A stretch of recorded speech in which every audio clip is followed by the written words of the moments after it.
Hello everybody and welcome to another Get a Life moment with myself, Lisa Davies. Now today I am joined with a good friend and a colleague. Now I knew Peter just by his, well, he has a legacy.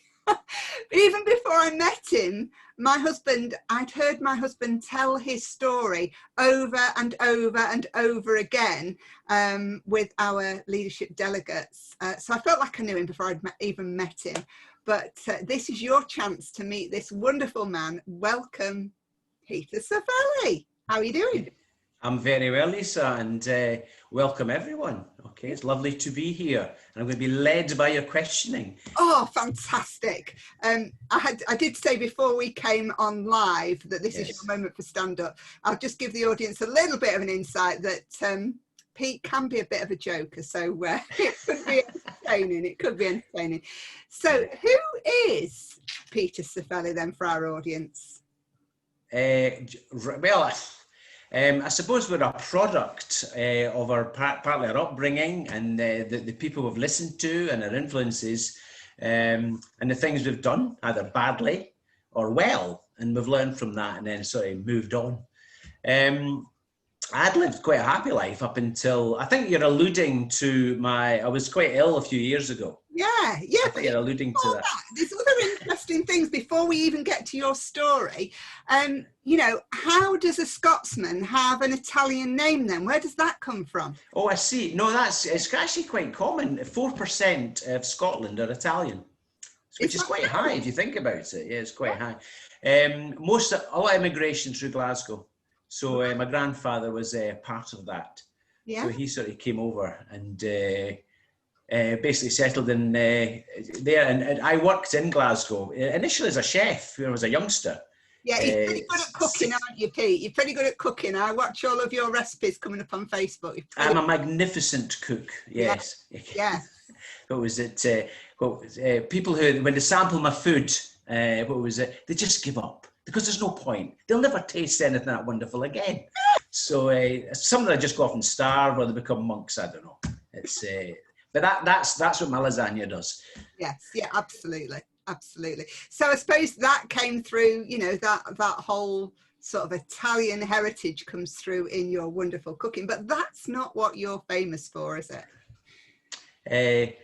What was it? Well, probably, I don't know, a number of things. What was it? I think, if we talk about my story, Lisa, right, what we can do is... your journey and your story. I think I'm going to take the journey from when I was ill, because I think that was like a turning point for me, a massive turning point. I remember running a training course with John, your husband. Yeah. And I felt terrible. I really did. And it was supposed to be motivational. And I thought, I'm struggling here. And even some of the guys said, are you okay? So I really struggled through it. And I got to the car, I drove home. And as I went in the house, my wife said to me, you look terrible. In fact, you look so bad, we're going to have to go down and get you sorted out. So she drove me down to the Sheffield Hallamshire Hospital. And they looked at it and they said, we're going to have to do a CAT scan. So when I did the CAT scan, they said, well, you've either got one of two things. It's either brain hemorrhage or a tumour, both of which are quite serious. And I thought, oh, that's a bit of cramp on my day. Yeah. So they went off and came back and said, no, we think it is a tumour. I think you've got some sort of cancer and the tumour's grown really quite big. We're surprised you're actually upright. So they went off and did that and they came back. So I had to go back down again the following day and they kept me in and they said, look, we're going to have to give you some steroids, but we don't think we can operate on this. So what we're going to try and do is make you comfortable. So we'll give you steroids and that will reduce the tumour and that will allow you to go off and sort out your personal affairs. And I said, give me steroids. I said, well, just keep giving me steroids and then we'll be fine. I can go back to work. And they said, doesn't work like that.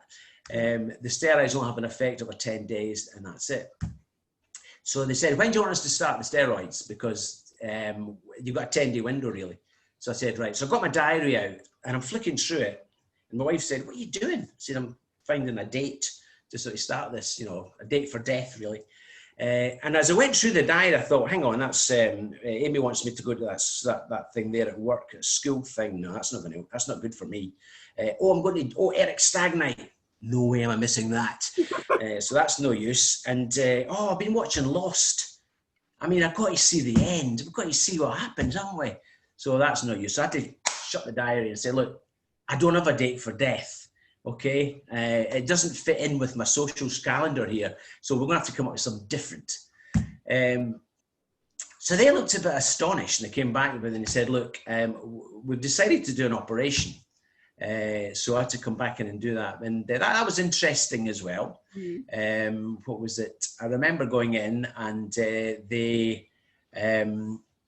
remember getting set up, and I had to sign all these disclaimers, and they said, look, the operation itself there's a strong chance, because of where the tumour is, it might leave you blind and deaf. Okay, and obviously you could die as a result. So I said, are you saying to me that it's terminal? And they said, yes. I said, right, so I've got no chance at all. And they said, well, it's extremely unlikely, but the operation might give you some chance. And I said, well, what chance have I got? Give me a figure. And they said, we can't do that. We can just give you the operation, and obviously we'll try and make you comfortable. I said, but God, give me a figure. Come on, I'm a car salesman. I'll try to chip them. Give me a figure. And they said, look, I don't know, 10%. So I said, whoa, I've got a 10% chance of surviving this. That's it. They said, yeah. That's fantastic. You told me an hour ago I've got no chance, and now I've got 10%. Go back and speak to another doctor. I know I can get something here. So this continued, okay. But obviously, as we went in for the operation, in the back of my mind, I thought, this might end badly. No, it won't. One of the things, Lisa, which I thought was funny, and it sort of made me think about life and how we view things, the little things. I remember lying there before the anaesthetic kicked in. Now, and bear in mind, they're telling me that I might not come out of this, or if I do come out, blind and deaf. So all these things are, and I might miss the end of the last episode of Lost. Well, yeah. I was devastated at that. So as we went in, I saw there was a little machine there. It was like a silver thing. It looked like a little cappuccino maker thing. And I was staring at this thing as I was going off to sleep, drifting off. And you know what I thought? Do you know, that might be the last thing I ever see in my life. And I don't have a bloody clue what it is. And that worried me. And I thought, I've got to get through this. I've got to get through this. Find out what that other thing is. So after the operation, took the tumour out, did all this stuff. 9 hours later, right, I came out, and it sort of got me around, and they're sort of, making sure I'm okay. And they said, Mr. Cifelli, is everybody, can you hear this? Can you see? Right, like, sod all that. What is that? And he told me what it is. In fact, it sucks blood at your head. I don't know what it does. But that was it. And I believe that sort of kept me going a little bit. And Peter was back in the room. Back in the room. Yes. Yeah. But you know what's interesting, Tony? Like, what you asked me before we did this, you said, look, could you think of something that's reasonably inspirational, okay? A sort of reason to move forward, okay? So I thought it'd be useful to tell you, I was visited by a young girl, okay? Parasa, I think her name was. I think she was Hindu, from India. So she'd been going round the hospital just talking to different patients, especially in the high dependency. So she came in. She's a lovely girl. She had a little leaflet for me, and she was just asking about spirituality. Had I looked at spirituality? Is this something I'd ever considered? I said, well, no, actually, no. It's I've always just worked, and the religion, that type of thing, has always been an anathema to me. Yeah. So I asked her, would it help? And she said, well, look, let me ask you a question, Peter. You've got through this, okay? You really should be dead. So now you've really been given a bit of a second chance, okay? What do you want to do with it? Okay, what do you want? What do you want? And I said, well, I haven't really given it much thought. And she said, well, what's your dream then? And I said, right, my dream, right, I know what I want. She said, what is it? I want to be a god. A god, that's what I want. So she said, well, that's unlikely, but can you define that for me? I said, right, a god for me is a guy like Miles Davis, jazz trumpeter. Yeah. He's a god. Yeah. So I want to be Miles Davis. Okay. So she said, right, can you play trumpet? And I said, no. But he's a jazz trumpeter. I said, yeah. You're in your 50s? Yeah, I'm in my 50s. But you've never, can you play anything? No. But you want to be Miles Davis? Yeah. You asked me what I wanted to be. I want to be a god. I want Miles Davis. So she said, right, okay. So she said, well, I suggest you get yourself a trumpet because you're going to have to start. And I said, start. I will do. So later on, Tricia, my daughter, came in. I said, I had this really nice person coming in. And you know what she said to me? And I went through the story. So she said, right, okay. So eventually I got to the hospital and had bandages on. I got home. And Tricia and Amy came in and said, we bought you a present. So I opened the box. And it was an old battered trumpet. Okay. And I looked at it and I thought, right, there's a start. So I've got the trumpet. So I got myself a mouthpiece. So I've got that, right? Now what else I need? Oh, I need a really good suit, obviously. So Lisa, what I did was I got on with it, right? I had nothing else to do. I was recuperating. Yeah. So I started to learn and learn a bit about music. The penny dropped for me. I thought, hang on, a musical note is just a sound. So when you're listening to a piece of music, all you have to do is get your instrument to make the same noise as the song you're trying to play, and it's fine. Yeah. And when that penny dropped, I thought, right, I can continue.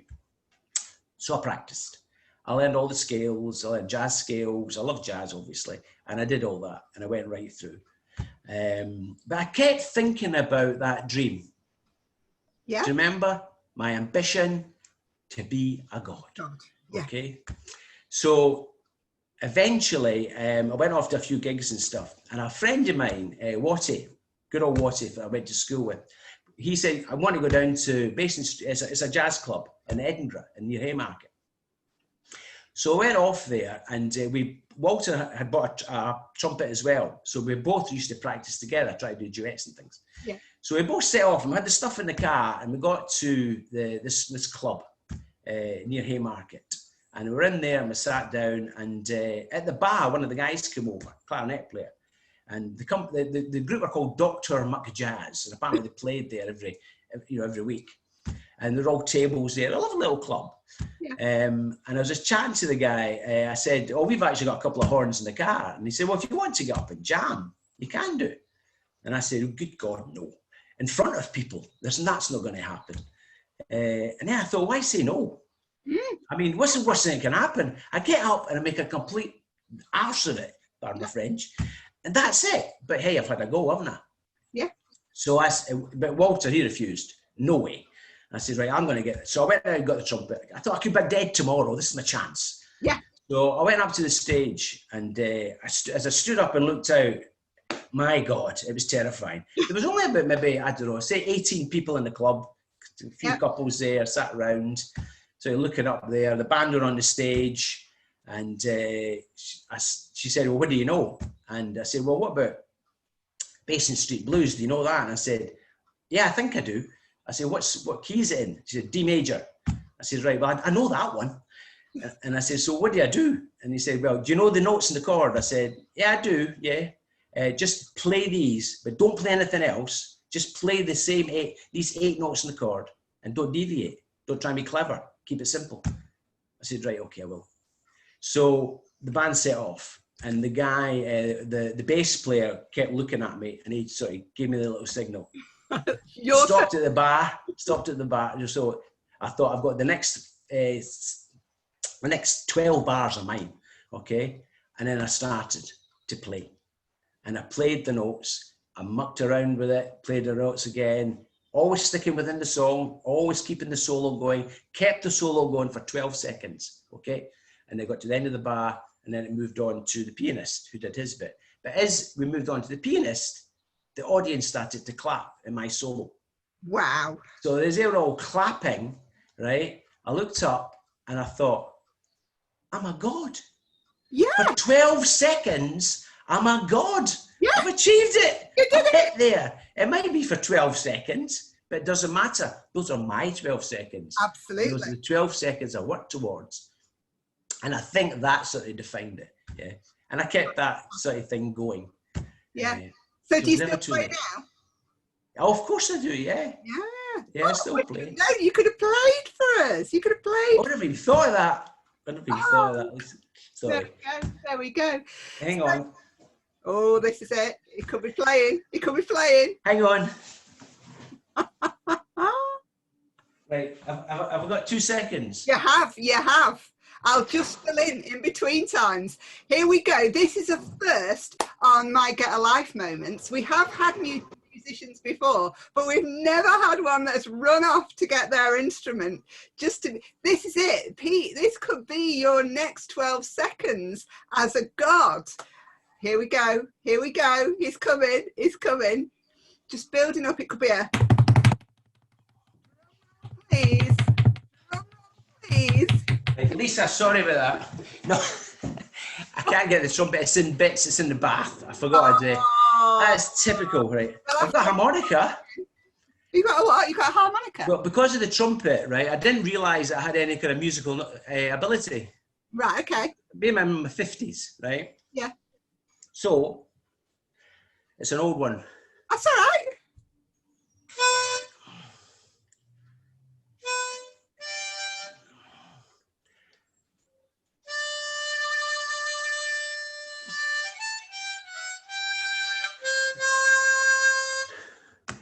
The road is long. You're a god again for 3 seconds. There you go. But I realised that despite my whole life never actually learning to play anything, that gave me the ability to pick up any instrument and just sort of play a tune. Yeah. Just what I did. So I play piano, guitar, all that type of thing. But before that, never had. Do you think that sort of life-changing moment for you, with obviously having that illness and, you know, being faced with, oh, that's it, just go home and sort out your affairs, and you're like, no, I'm not doing that. Do you think having that life-changing moment has made you less fearful, just like, oh, we'll just give it a go, whatever it is? Oh, yeah. Oh, Lisa, yeah. Yeah, I mean, you're a huge advocate of that. Huge. Yeah. But yeah, I mean, when you actually, when you used to talk about that one, I was nodding all the time because I'm thinking, oh my God, yeah. Life is too short. I mean, David Bowie died a few years ago, sadly, right? Yeah, and I remember reading his best album, eh? He's my hero. Oh yeah, well his best album is possibly Black Star, his last album. Yeah. Now he knew he had cancer, he knew it was terminal, he knew he was dying. Yeah. But he spent the next 3 months making his best album. It's incredible, isn't it? Rather than, you know, spending his day recuperating. So yeah, I think there's never too late. And I think you always have to have a go. Because I know it's a cliche, I'm embarrassed saying this, but regret. Can you imagine being on your deathbed, looking back and saying, do you know, I wish I'd had a go at that. Yeah. Should have done. That'd be terrifying, wouldn't it? Oh, it'd be awful. So, yes, such an inspirational tale. So with that in mind then, always having a goal, what are your aspirations for yourself now? I mean, you've conquered the being a god, you've done that. Yeah. I've achieved that. You've achieved being a god, you've played several instruments, you know, you're making the world laugh. I mean, I joke about you doing stand-up. I mean, maybe that's your next aspiration. What is your next aspiration for yourself? The next aspiration? Yeah. It's to be the best grandfather I could possibly be. Oh, yeah. Because Amy's, what was it? I think she's, her first grandchild's due in December. Oh, how so everything's sort of fixed around that. And I'm enjoying it, Lisa, because it's allowed me to relax and you know, enjoy a bit of life. I mean, I'm in my 60s now. So it's sort of time to... Don't look it. So it's time, I think, to enjoy things as well, yeah. But I've got a lot of mini aspirations as well, okay. But I think that's the main one just now, okay. A great granddad. Definitely. Yeah. Do you know if she's having a boy or a girl? So I think it's a boy. Okay. But I'm 90% certain it's a boy. Yeah. One of my other aspirations was, it's funny you should ask, was I'm really keen to do a lot of volunteer work just now. Okay. Now, both my mother and father were both deaf. Yeah. Okay. So my first language was sign language. Do you know, this is really interesting because my last guest sign. She used to work for, and she's going to be signing for Godspell. When The musical, yeah. When it comes into production again, she's going to be signing for that. So you're the second person to speak to the audience. That's astonishing. Yeah. Well, I'm doing a bit of volunteer work there, so I'm quite enjoying that. So the nice thing about, because my parents are both born deaf, sign language is my first language. So it's much more natural now. So I can do stuff like introduce humour, that type of thing, because it's such a natural language for me. And so for anybody who is watching who is deaf, how do we do that then? Can you teach, sorry, Lisa. Can you teach me any sign language for any of our audience that might be watching? Of course I can, yeah. I could teach you the alphabet in 1 hour, but what was it? The simple ones is boy and a girl. Boy and a girl, yeah. I always like thank you, which is this. Thank you. Because I think that's come from blowing a kiss. Ah, of course. Blowing a kiss. Yeah, I think that's where that comes from. Because I was in the car yesterday and what was it? This guy, he sort of let me out. And I did that, meaning thank you. And I could see him looking at me. I thought, he thinks I just blew him a kiss. It was nice though. It's kind, isn't it? It's caring. I think so. Oh, yeah. So yeah, a bit of volunteer work doing that way, yeah. So give something back, I think. That'd be quite nice. Brilliant. One last question for you then, Peter, before we end. Right. As I ask all of my guests, I kind of spring this on them. If you were saying to the audience, if you were sharing with them one tip for life, what would it be? Have a goal. Have a goal. That's easy. That's really, really easy. Honestly, it's really easy. What was it? I mean, we've all watched read the book, Yes Man, see the film with Jim Carrey and that stuff. But no, you definitely have a go. It's astonishing what happens, yeah. And certainly in the last few months, I think a lot of people are down with coronavirus. They're probably drinking too much, eating too much, feeling that life's going on outside their window and nothing's going on. Do something different. Go online, pick up a hobby. Get a harmonica. That costs, I think, $5. Okay, learn to play it. Do something you've never done before. But that's probably the best thing to do. Have a go. I know you're going to get that one a lot, Lisa, but that's definitely my mantra. Brilliant. Definitely is. Thanks so much for spending time with us today, Peter. It's been brilliant. Thank you. Thank you, Lisa. Love you. Take care.